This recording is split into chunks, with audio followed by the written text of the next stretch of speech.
Welcome back to the Property Playbook. We're your hosts, Elena Saraditas. And Erica Reddy-Shaquette.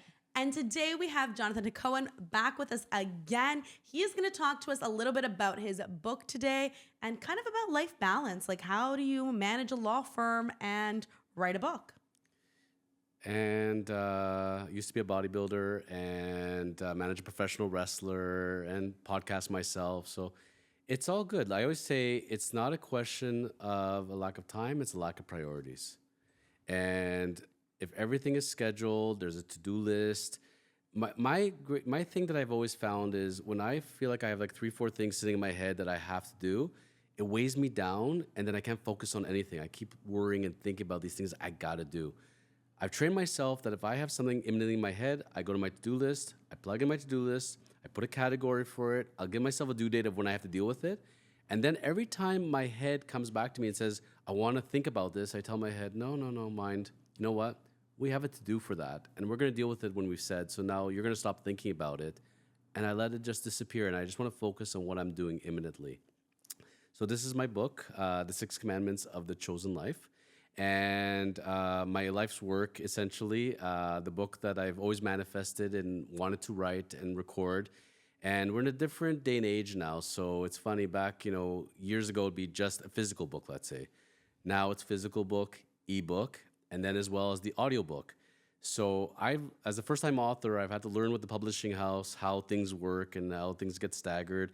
Well, so the physical book launched mid-January, and then very recently the audiobook finally launched.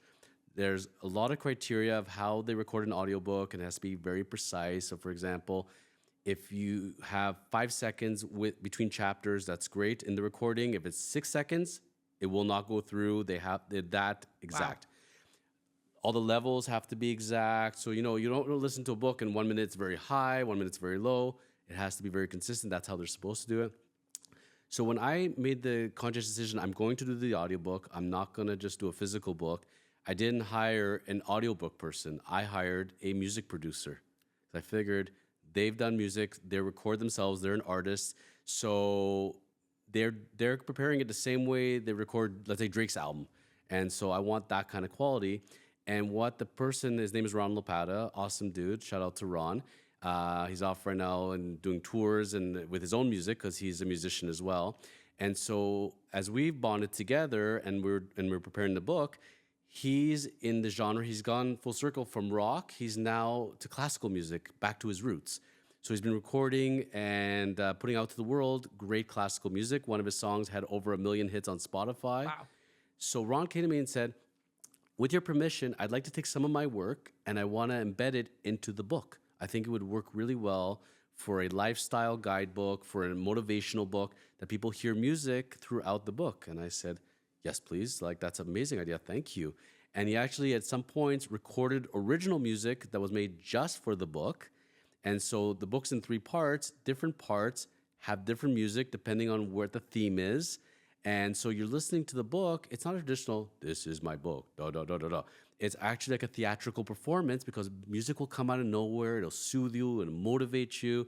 So Ron was a genius with that stuff. So I got to prepare an audiobook like no other audiobook out there. So for someone who has never even listened to an audiobook before but wants to consume material and learn, but I get entertained, try the Bible 3.0. You may be very surprised. I love audio. Like I can't tell you the last time I read a book, to be honest with you. Yeah. And so this is like next up on my list because to have that combination and have that, I can't wait. For the long drives to the cottage. Yes, 100%. I will give you one little teaser that there is one chapter in the book that is no other chapter throughout the book. You read the one chapter, you listen to the one chapter, it's like a different author wrote it all together. So it's a very secret, hidden chapter. And what Ron did was he made special music just for the one chapter. It was that important of a chapter. So I can't wait. The teaser. Amazing. So what kind of inspired you to write this book? Like, I know you manifested doing this, but what kind of got you into the mindset to actually do it? So besides the fact that I always had in my head that I wanted to be an author, I know I wanted to write a book. And I had this in my head since I was about grade 3 or so.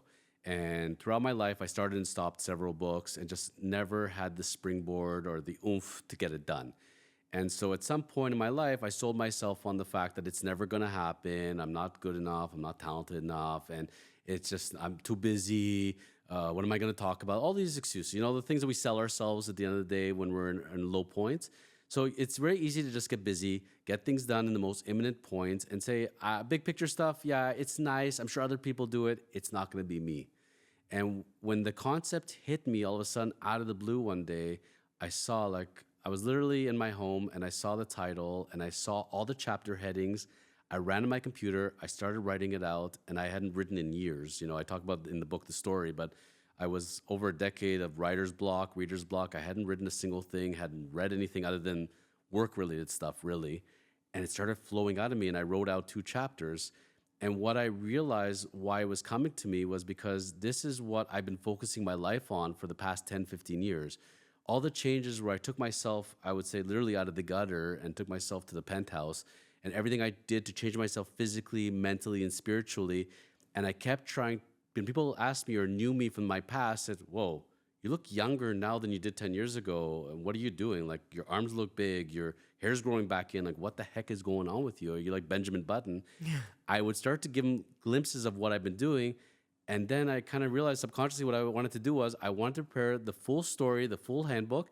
And when people ask me for tips, read the book. And I'll tell them where in the book to look.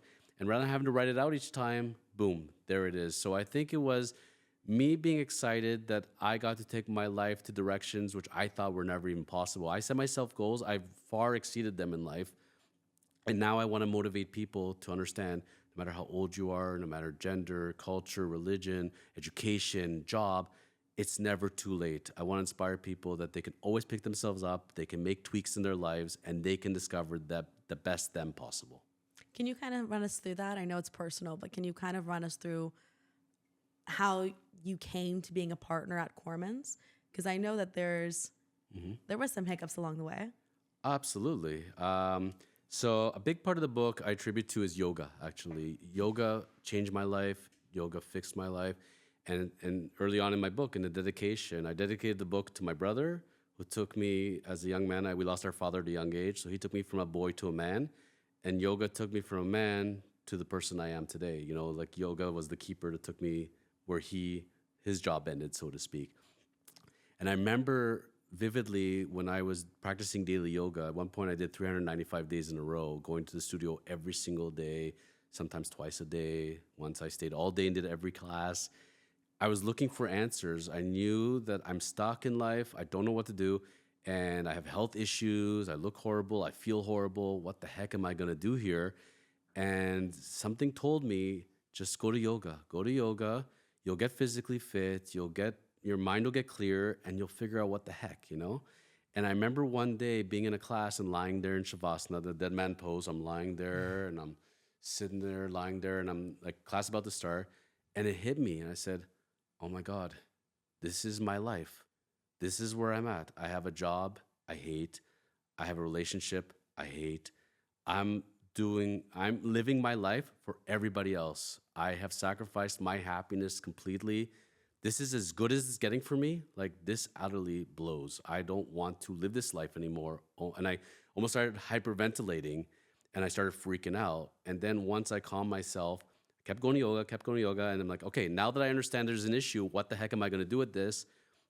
And I realized, and it's a hard realization, but especially later in life, I got to tear it down to nothing. I got to end the job. I got to end the relationship. I got to bring it back to zero, and I got to rebuild. I'm building this house on a bad foundation. This house is going to collapse. If I want to have a great house for myself, being my life, the metaphor, I got to build it brick by brick, but I got to do it properly, but not for other people, not what everybody else expects for me and what they want me to be in life. I got to figure out what I want in life. And if everybody else is unhappy about it and doesn't like it, but I'm comfortable in my own skin, I'm good with that. And that brought me to Cormans, brought me to where I am in life today. And I'm so grateful because I got in touch with what made me happy. And really, it starts with chapter 1 in the book. Chapter 1 of the book is love. This is a motivational book, an inspirational book, a lifestyle guidebook. We'll break it down to basics. If you don't love yourself and you're not comfortable in your own skin, it don't matter. Nothing else is going to matter at the end of the day. And I really realized I don't even know if I respected myself. I don't think I even liked myself, to be honest. I was just I thought I was put on this earth to get things done and to get things done for other people and be productive. I never really stopped to think, do I love myself? What makes me happy? Who am I? And I learned to build a relationship with myself instead of just focusing on everybody else. I love the house analogy. I think it's so true because you can't, if you have a bad foundation, there's no saving anything. Like it's just, that's the fundamentals. Can I make you laugh for a moment? Always. So, as a real estate lawyer, I'll get a couple in and they're going to buy their first property together. Okay. And I've been through this so many times. And you can see the arguing and the looks of the testament to each other. And there's this psychology that goes along with it. Okay, we'll buy a house together. That'll fix our relationship. We'll get engaged. That'll fix the relationship. We will get married. That will fix the relationship. Let's have one kid together. That'll fix it. Let's have a second kid. And what really happens is you have a bad foundation, right? Every layer that you're adding to this relationship, you're adding more weight and more weight onto a bad foundation. And eventually the house just caves in one day. Yeah. Scary, scary stuff. And I've had couples come to me with 5 kids. They've had 5 kids together. I knew from day one they were going to split up. Yeah. Couldn't tell that to them, but I knew it. And they'll tell me, how did you know? How did I know? I could see it in your eyes. I could see in your partner's eyes because you did not have that trust and respect at the end of the day. You didn't take the time to build the foundation. All you worried about was all the external stuff. So yeah, you're on your 3rd house now, and you're living in this big house, and you have many kids together, and you take many vacations and you have beautiful cars, but you got no relationship. And I don't even want to blame the external person because both of those people, if they had a relationship with themselves and were comfortable in their own skin, then they could have given the love to the other person. But these couples that end up splitting up, what are everybody doing? I need to go be on my own now. I need to go and find myself. I need to go and travel by myself. I got to go discover. Been better off doing that before you go into the relationship. But that's life. That's how we're programmed. That's what we're trained to do at the end of the day. No, and you're so true. You're so right, in saying everyone's like, okay, throw another kid at it. Oh, let's throw the dog as the cherry on top. But fundamentally, that foundation, I think that's such a really important message. Yeah. And this is where I'm a big advocate that I think it starts from schooling from a young age. And I always joke, well, in prisons now, they have yoga and meditation. Why don't they put it into grade schools? If children 4, 5, 7, 10, if they would learn yoga, if they'd learn a form of meditation, and their parents did as well, they would be at a different point, But when you have mommy, daddy, daddy on top of little Timmy or little Christine, and they're on top of them 24/7, and they're not even letting the child breathe, this is not healthy for the parent. It's not healthy for the kid. And when I see these relationships, I always come back. I said, please send them to yoga, and please go to yoga yourself. It's funny. It's very cliche, and that's one of the 6 commandments is yoga, and the second one being meditation. I can't say yoga and meditation will fix everything, but it sure as heck fixes a lot. If for the 3 of us, if we got sent off for 1 week somewhere, our phones are disconnected. We have no connection to the outside world. There's no internet. There's no TV, no radio, no nothing. And we can't talk for 1 week. All we can do is sit and meditate, eat and sleep, walk. That's it. But you got to do it in complete silence. You walk out of the experience called Shavasana, you're going to be a lot different person than when you came in. It's a known thing. In most cases, you have to do that for 10 days. So once you experience a 10-day complete silent meditation, you can come back and do a daily one, but the first person has to do it for 10 days. I die. Most people leave within day 2, day 3, crying, actually bawling their eyes out, screaming, and leaving out of there. Why? Because they can't be alone with their own thoughts for more than 5 minutes. Think about that. It's not that. I just feel like, oh my God, like me not talk for 10 days. Erica, we roomed together. No comment. Jonathan, you've known me for like 6 years. I'm like, eventually I'll have something to say and I'll be like, that's going to be like, that's how you break me. Put me in a room and say I can't talk to someone for 10 days. I used to think I was in that boat, and when I started going to the Buddhist temple that I was studying at, that yoga led me to meditation, led me to the Buddhist temple, and then I became a Jubu. And as I'm at the Buddhist temple, and I started going for a day here, an hour here, and it's always complete silence, I just found it like a vacation of my mind. I'm like, wow, I don't have to talk. I don't have to think. I don't have to interact. this is so great. And my mind just would calm down, calm down. And I just come out of there so refreshed. And I felt like that one heavy layer over my brain would just come off all of a sudden. I felt free. I felt relaxed. But I felt the constant need to have to express and take in interactions. And I thought the same thing. I thought there's no way I could do this. And it was hard. It was a hard process. Like every time I go to meditate, within 2 minutes, 5 minutes, I'm looking at my watch. I'm like, has it been an hour yet? And I'm like, this is torture. And the first time I tried an hour, I was fidgeting every 2 seconds. I couldn't do it. I just couldn't do it. And that's where I learned, and I write about it in the book, words like can't, won't, never. I'm taking those out of my vocabulary now. There's no way, because those are just self-imposed limitations, and anybody can do it if they want to. They just have to make a decision. I want to do this. This is important for my life. There's no choice. So I could take you on Shavasana, and I believe you could do it. Could you imagine the three of us? I mean, we've got the leader here. Well, it would be the two of us, I should say. Could you imagine? Oh my God. No. I can't imagine it at all. But we're going back to the beginning. Chosen lawyer. How did that term come to be?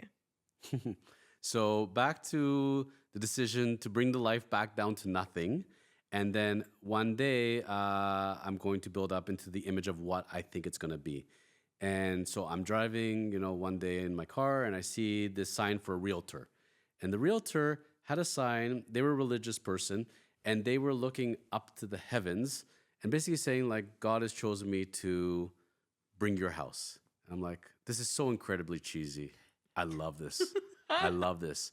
And I'm driving one day, and I'm picturing one day, because my game plan before I came to Corman's, I was going to open up my own office. That's it. I would make a decision. I got to work for myself. I got to be direct with my clients. I want to control my own destiny. I was very excited about that. And then one day, as I'm sitting there in traffic, and I'm like looking up, I see a billboard, and I think to myself, that'll be me one day. And there'll be a sign, and it's going to say the chosen lawyer, because everybody's got to choose a lawyer. So go with the chosen lawyer. And I just had this image out of my head all of a sudden, and I always had the determination that I'm going to do it. So at the point where I decided that I was free, it's funny, when you learn to lie still, when you learn to take a walk or take your dog and not think about things and just be open, it's amazing how many ideas can flow through. Now, almost every scheme I come up with comes through yoga, actually, because I'm not just thinking about my most imminent issues or problems or dangers or whatever.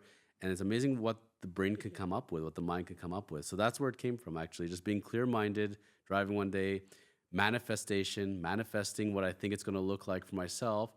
And then I ended up having the best of both worlds, because I ended up coming to Corman's, helping build a brand. There was a law firm since the 1970s. The senior partner was retiring, and taking an existing practice. And like I said to them, being stuck in the 80s, and let's bring us to the 2020s, and becoming paperless, virtual, and let's be a modern law firm. And so instead of having to build it from scratch, they gave me an excellent foundation. My partner, David Corman, is incredible.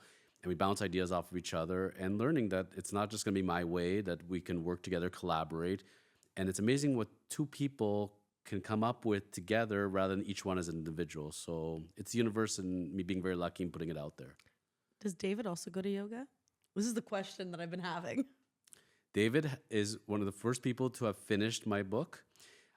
David is a classic case example of what not to do in life as far as following, because he's a person I never see eating, never see drinking water. And so I love you, David, but that's true.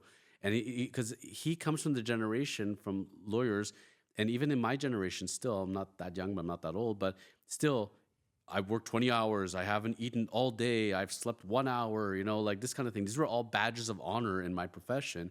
And now coming back and saying, no, you know what? I'm going to plan my meals, and I'm actually going to sleep 8 hours a day because I'll be more productive.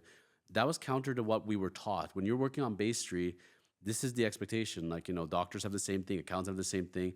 And it's not good habits taught from a young age, but that's what the profession preaches, because that's how you're productive, and you have to get ahead in life. You can get ahead by doing less, but by doing it smarter. So David has said that he's started to tweak in a little bit, like drinking a little less coffee, drinking more water. So he's working on it. So yeah, it's getting there. So David's me.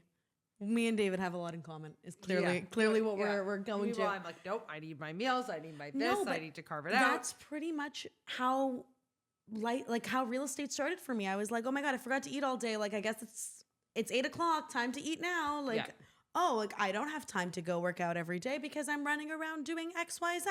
And now like I've become better at it. Jonathan's a huge influence on why I'm better at it because he tells me to slow down all the time. But like now I have to remember like, oh, like let's make working out part of the routine. Like clearly I can't go in the evening times because that's when most people want to go. Let's go work out in the morning. That means I have to go to bed early or I won't wake up. So my body automatically gets tired now and is like, you need to sleep. You wake up too early. And like, if I go work out, am I going to drink water? So like, I'm a bottle and a half in at this time. Would you know? From 0. Yeah. Like I would never, I'd be like an 8 cups of coffee girl. Like I think it's really, though, it's getting off the merry-go-round of busyness, because I think a bit to your point, it's almost trained and ingrained that, you know, you ask someone, how are they? They're like, oh, so busy. I'm so busy. And you're like, oh yeah, me too. I'm so busy. I'm so busy. Like busy doing what? Like, but it's like, if you aren't busy, if someone, you know, were to ask me how you're doing and I wasn't busy and I'm like, oh, things are great and I this and that, they'd be like, oh my gosh, the market must be really bad. Like, so I think that's part of it too, is this societal kind of ingrainment of busyness, which is exactly what your point was. you know, there was a saying that I heard once upon a time, and it was like the sign of a successful person, like a truly successful person, is the type of person that actually doesn't need their phone. Like they have everything so set up that they could be doing anything and they know everything's getting done. I thought you were going to go a different way with that one. There's a very famous expression. If you want to get something done, Give ask it to a busy someone busy person. to do it. Exactly. Do you know how many times I get asked to do things and I'm like, I don't know how you're doing it. Please don't add it to me. And I get voluntold to be like chairs of committees or be on certain boards. And I'm like, I guess I got to add this on. And I didn't learn how to like delegate. I'm still like learning how to delegate efficiently until like at least like 2 years ago. Like I'm still not great at it, but I think you could tell me I'm better. Everything, and that's one of the things that's funny.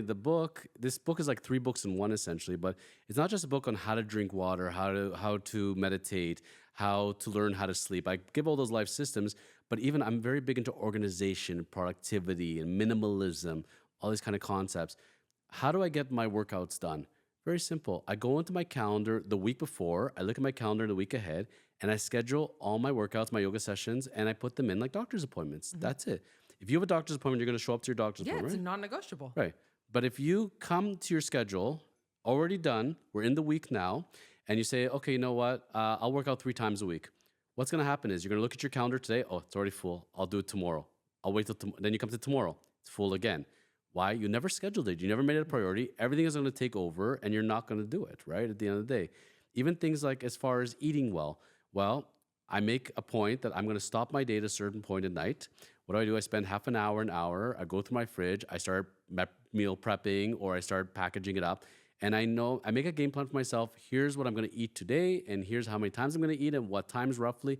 And I go into the next day with a game plan. We need to have a game plan for our month, for our week, and for our day. If every day you go in with a game plan, you're going to nail it and you're going to annihilate it.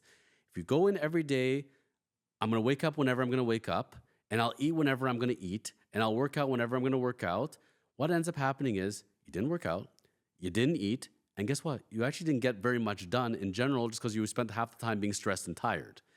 The more you add on into your schedule, the more you're actually going to get done besides all that extra stuff. That's the funny part. Even things that I'm doing a lot of studying on as far as the science of the body, you know, our first reaction always is, you know, I want to lose weight, I'm going to stop eating. And it's the funniest thing, because what happens, your body craves food, and so you're not giving it food, it holds on to every single morsel, and then I'm like, oh, I didn't eat for 2 days, but I'm not losing any weight. I started noticing the more I ate, the more weight I lost, because I was eating the right things. So my body said, oh, you're giving me food every day. This is nice. So I guess I could just let go of that weight then. There's a whole science and psychology to it. I'm not a doctor. I didn't study kinesiology. I read a ton of articles, and really it's experimenting on myself, working with professionals, saying, I like what this person had to say, what this person had to say, and take and tweak and Frankenstein a plan together. That's it. Everybody's body is different. Everybody's body reacts differently. But there is certain things at the end of the day that will work for everybody at the end of the day. Not eating completely, not good thing. Going to have a strictly KFC diet, not a good thing. You know, find that life balance. Everything in moderation, right? Yeah, and time blocking. Time blocking, I think, is like the key to being successful is like scheduling out time for everything. Yeah. Like it's a huge factor. I also saw something the other day. This is me like scrolling on Instagram. And it basically was like, if you're not happy with your life, start waking up at 5 a.m. And I know that sounds so bad. Like you end up losing sleep, but it's like, have you ever met someone that goes to the gym at 5 a.m. or at 6 a.m. that's not a high efficient person? Like it's not possible. And I realize that too, because I go to the gym at 6. Like if I'm like feeling wild, I'll go at 7. How wild is that, right? Whoa, crazy talk right now. And everyone that goes to the gym, they're consistent. I see everyone at 6 o'clock, every morning at 6 o'clock. I know everyone that works out. They all work high efficient jobs. They're all like, this is the only time I can go. Some of them come, work out, go back, wake up their kids, take them to school. This is the only time they can schedule out. So they are very like, I don't want to say type A people, but type A in the sense that everything in their life is time blocked. It's always the same people at the gym at 6. But if you go, for example, at like 9 o'clock or 10 or noon, how many times will you see the same people consistently every day at that time? I don't know. But at the 6 a.m. As a mom, class, I can say you'll see a lot of the same people at 9:30 because it's a juggle with children, but it goes right back to time blocking. Yeah. That's when a lot of, working moms or dads can fit their schedule in around their children. So I think you It's get the time similar. block. Yeah, absolutely. So like, again, it depends. But like, I know what time you get up. I know what time Graham gets up. Like, this is not like, and you guys are high functioning people. Like, this is a thing. I do think, I know a lot of people are like, oh, we're night owls. We get a lot done at night. And I'm very much a balance. Like, I could work either or, but I find if I don't wake up early, I lost 5 hours of the day. And I don't know how that's even possible, but I've lost hours. You ready to blow your mind? I'm ready. Okay. So also talked about in the book, but I love reading articles all the time, and I'm fascinated with people that I think are mentors to me or people that I strive to be towards. If you want to get somewhere in life, find somebody way more successful than you and figure out what they're doing. Not the person who's least successful, worse off than you, and go to them for advice. And something I noticed throughout, you have heads of countries, heads of companies, executive CEOs, right? The one thing they all have in common, they've accomplished more than you before you've even woken up. That blew my mind. So they've already had their breakfast, they already had their workout, they already checked their emails, and they're ready to go, where most people are just barely getting out of bed. And that's where I made the decision when I really had to stabilize and continue my life. I was waking up every day at 4 or 5 a.m. I made it every single day to the yoga studio. I was in the 6:30 club, and I was on a different plane. By the time 11 a.m. hit, I'm done for the day. I've gotten everything accomplished that I want done, whereas most people are still on their second or third coffees at that point. And so there is a thing to that, certainly. I know it's not easy. I having raised my son as a single father, I knew there were points that I built out a home gym. I put on a yoga tape on silent or with headphones while he was still sleeping. Even you don't have to go to a fancy gym. You don't have to go to a yoga studio. You can put on a YouTube video, learn to do some push-ups, do a few crunches. There's little tweaks just to get your body active because the body's active and the juices are going, the mind starts going. When the body is stagnant, the mind is stagnant at the end of the day. Yeah, I do think that we get more hours in the day when we wake up earlier. Like a lot more gets done. And there's a famous photo, like it went viral a few years ago, and it was like a photo of New York, but is it Millionaires or Billionaires Row? In New York. Yeah, in New York. And they had a photo of all the lights that were on at like 4, 5 a.m. Yeah. And it was like insane. And then they took a photo of the building on the other side that's not part of that elite little stretch of real estate. And there was like 1 or 2 lights on. And they were like, that's the difference between like how they got to where they got is they are so disciplined in their routine and their days that they're like, this is how my day functions. This is how I need to get everything done. Like it's the 5 extra hours somehow we have. Yep. I do have a workaround. And if I ever became the ruler of our planet, I have a fix for this, but most people think I'm insane for this idea. So I'm curious what you two would react to it. Okay. Never mind the seasons. Never mind the sun coming up and down, the moon. Let's forgo all that, okay? In my plan for the world, I would increase the clock to a 36-hour clock over a 24-hour clock. We have 36 hours every single day now. 12 hours to work, 12 hours to sleep, 12 hours to play. Wouldn't that be fun? Sounds amazing. right? Sign me up. Imagine every single day had another 12 hours. My mind is blown. There we go. Done. You're ready for that? I'm ready. Yeah. Let's do it. Something ain't working. The 24-hour clock ain't working I at the end of love the day for people. And either that or they're going to have 3-day weekends, which most businesses are going to freak out about. Right. So that's probably not going to happen. I love how in Europe, in some areas, you have nap time. You know how I like like in that. kindergarten you had nap time? I would love that. Every business should have like little cubbies and everybody goes into their cubby and grab their blanket and take like a 1 hour, 1.5 hour nap. Everybody would be so much better off, but that's not going to happen. The reality of it is just not going to happen. And why they have to have naps is because they're stealing the time, because the time is missing, because they've drained their reserves. I noticed when I was functioning on 2-3 hours of sleep every single day, I had the most energy in the world. It was fantastic. And what was happening was you have reserves inside your body, which is what uses you to keep from getting illnesses, getting sick, right? But if you're using that reserve for adrenaline, you're going to be like wired, bouncing, but eventually you're going to get sick. And I was getting sick all the time because I was never sleeping. To rejuvenate yourself, you got to sleep. There's no way around it. So my therapist says the best way to test how much sleep you need goes like this. Find a week or two where you don't have to have early mornings. Go to sleep at the same time every single day and see what time you wake up every day without an alarm clock. Your body will naturally tell you how much sleep you need. Some people need 5, some need 6, 7, 8. If you're consistently sleeping 10 hours or so, there's probably something wrong medically. You should get checked out immediately because most people do not need that much sleep. And there's something about oversleep as well. But I have found 7 a bit hours, I'm jumping up. My body naturally likes it, done. So everybody should learn their clock and how to work with it. And the truth of the matter is, I can't sleep. I go to sleep late every day. So train yourself, go to bed earlier. And if you're tossing and turning for a while, find little tricks, read a book, do whatever you got to do. But eventually, if you're telling your body every single day, now is the time for sleep, eventually the body will respond to it. Do you have a natural clock? Do you use your natural clock or do you have like an alarm clock set up? No, I have Out a of pretty curiosity. natural clock. I mean, I have an alarm clock, but I have a pretty natural clock that I'm normally waking up within minutes of the alarm. Yeah. Yeah. And sometimes I'll look at it, I'll be like in panic. Oh my God, I slept through the alarm. And it's like, no, you still have time. And I'll be like, I guess I got to go back to bed. I keep two. I have more time. I keep 2 alarm clocks because I am so type A that I don't trust that one alarm is going to work and something will happen with a power failure or something along those lines, or my iPhone alarm clock ain't gonna work. So I always keep 2 alarm clocks at all time so I can soothe myself saying there's no way you're gonna sleep past 2 alarms. I'm the same as you. On the topic of time, I think we've probably run our course, unfortunately.